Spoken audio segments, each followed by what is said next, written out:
Assalamualaikum warahmatullahi wabarakatuh. Bismillahirrahmanirrahim. Alhamdulillahirabbil alamin. Hamdan yafi ni'ama wa yukafi mazidah. Ya Rabbana lakal hamdu kama yanbaghi li jalali wajhika 'azimi sultanik.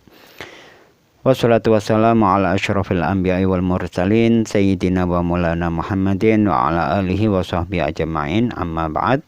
Rabbi shrah li sadri wa yassir li amri wahlul 'uqdatam min lisani yafqahu qawli.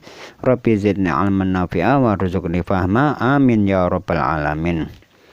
Materi kali ini kita akan membahas tujuan melaksanakan pernikahan, yaitu melanjutkan video yang kemarin.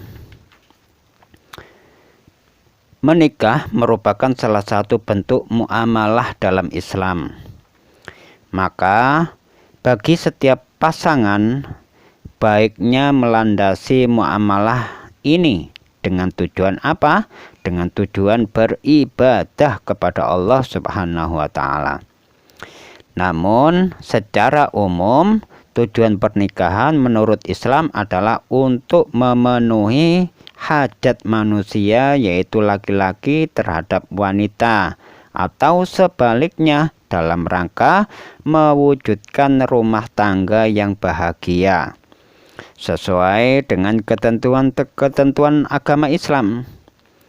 Apabila tujuan umum pernikahan tersebut diuraikan secara terperinci, maka dapat dijelaskan sebagai berikut. Untuk memperoleh, yang pertama ya, untuk memperoleh rasa cinta dan kasih sayang Allah Subhanahu wa taala. Allah telah berfirman dalam Al-Qur'an, A'udzubillahi minasyaitonirrajim. Wa min ayatihi an khalaqalakum min anfusikum azwajan litaskunu ilaiha wa ja'ala bainakum mawaddatan wa rahmah. Inna fi dzalika laayatil liqaumin yatafakkarun.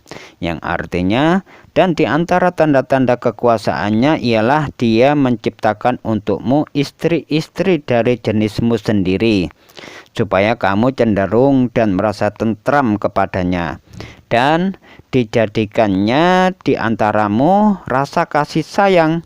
Sesungguhnya pada yang demikian itu benar-benar terdapat tanda-tanda bagi kaum yang berpikir. Al-Quran Surat Ar-Rum ayat ke-21. Yang kedua yaitu untuk memperoleh kebahagiaan dan ketentraman hidup. Yang ketiga, untuk memenuhi kebutuhan biologis secara sah dan diridhoi Allah Subhanahu wa taala. Kemudian keempat, untuk memperoleh keturunan yang sah, yang jelas ini anaknya siapa, ayahnya siapa, bapaknya siapa. Nah, seperti itu ya, jelas. Menjaga kehormatan dan harkat manusia. Ini yang kelima, menjaga kehormatan dan harkat manusia. Yang keenam, mengikuti sunnah Rasulullah Shallallahu Alaihi Wasallam. Yang ketujuh, untuk mewujudkan keluarga bahagia di dunia dan akhirat. Kemudian kita lanjutkan kewajiban dan hak suami istri. Setiap pasangan yang hendak melaksanakan pernikahan maka harus mengetahui tentang kewajiban dan haknya ketika menjadi suami ataupun menjadi istri. Adapun kewajiban dan hak suami maupun istri itu sebagai berikut. Tolong didengarkan ya. Yang pertama, kewajiban suami terhadap istri. Beberapa hal yang menjadi kewajiban suami terhadap istri adalah: 1. Memberikan kebutuhan hidup, baik materi maupun spiritual.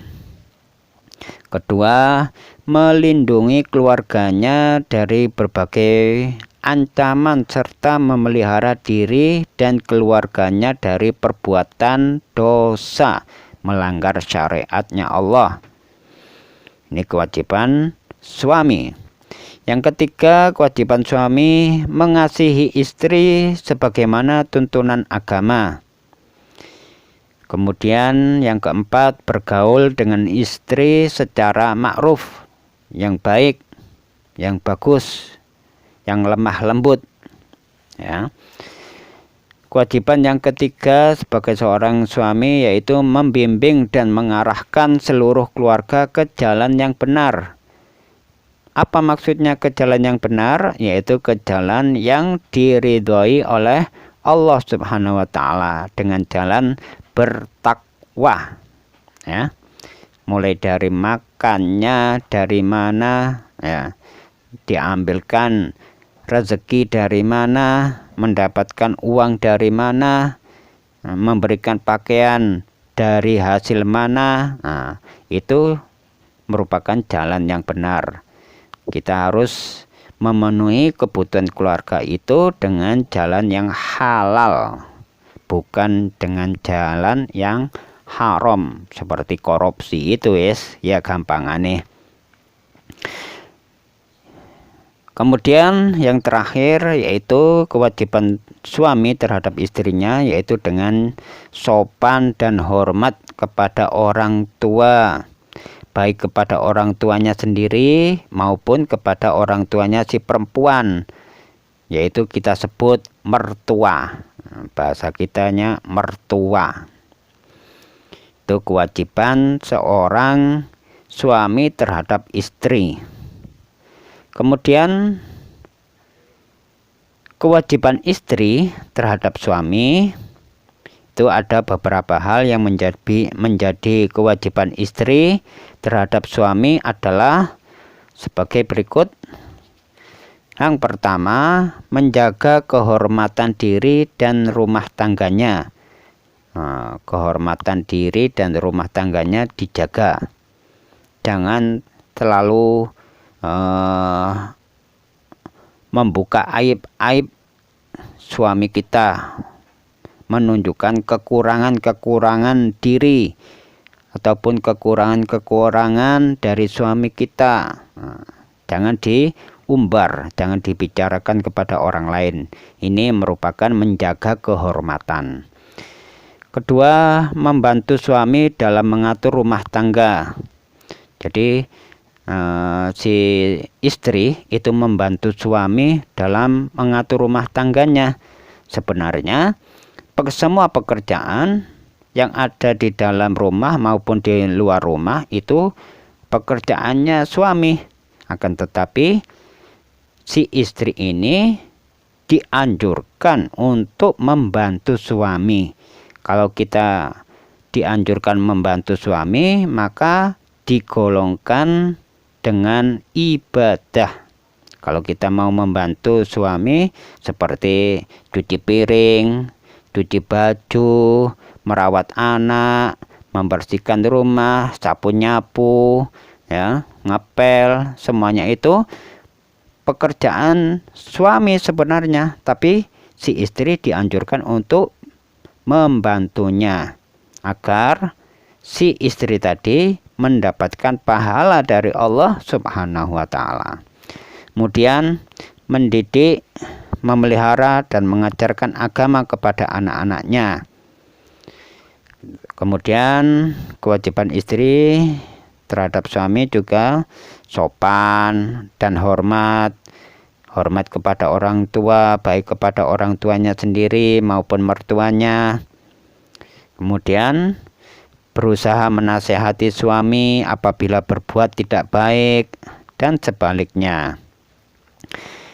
Yang terakhir, patuh kepada suami. Jadi istri itu harus patuh terhadap suaminya selama perintahnya tidak bertentangan dengan ajaran agama Islam. Kalau suami menyuruh istrinya untuk mencuri, ya jangan mau, jangan diikuti perintahnya. Kenapa? Karena melanggar ajaran agama Islam. Ya. Kalau tidak melanggar ajaran agama Islam, maka si istri tadi wajib untuk mentaatinya. Seperti itu ya. Karena terdapat kewajiban antara suami dan istri, tentu juga terdapat hak antara suami dan istri. Ada hak dan kewajibannya antara suami dan istri. Adapun hak suami dan istri adalah sesuatu yang menjadi kewajiban pasangannya. Hak suami adalah semua yang menjadi kewajiban istri, sedangkan hak istri adalah semua yang menjadi kewajiban suami. Nah, mungkin itu saja yang dapat saya sampaikan, sedikit-sedikit saja. Insya Allah kita lanjutkan pada video yang berikutnya. Tolong diikuti saja. Mudah-mudahan kita mendapatkan ridho Allah Subhanahu wa Ta'ala, serta mendapat taufik dan inayahnya Allah Subhanahu wa Ta'ala, agar selalu kita mengkaji ilmu-ilmunya Allah Subhanahu wa Ta'ala, karena mempelajari ilmu itu hukumnya wajib.